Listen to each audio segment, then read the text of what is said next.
ইয়া আজিমু 7 বার পরে পানিতে ফু দিয়ে খেলে কি হয় জানেন আপনি? মনে রাখতে হবে, ইয়া আজিমু, হে মহিয়ান আল্লাহ তাআলার একটি গুণবাচক নাম। এই নামটা যদি আপনি 7 বার পরে পানিতে ফু দিলে কি হয় আমরা অনেকে জানি না। আমার প্রিয় মুসল্লিয়ানি কারাম, আল্লাহ তাআলা কুরআনুল হাকিমের ভিতরে আমাদেরকে বলেন, ওয়ালিল্লাহিল আসমাউল হুসনা, তোমরা আমি আল্লাহ পাকের সুন্দর সুন্দর নামগুলাকে জপন করে তোমরা আমি আল্লাহ তাআলাকে স্মরণ করো।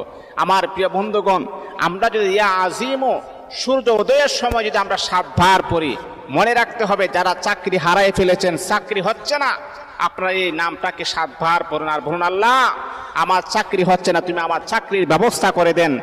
আর যারা মনে করেন স্বামী তার কথা শুনে না, আপনার কথা যদি আপনার স্বামী না শুনে, আপনাকে যদি ভালো না বাসে, তাহলে ঠিক তদ্রূপভাবে সূর্য উদয়ের সময় আপনিও 7 বার পরে বলবেন, আল্লাহ আমার স্বামীটা আমার কথা শুনে না, তুমি তাকে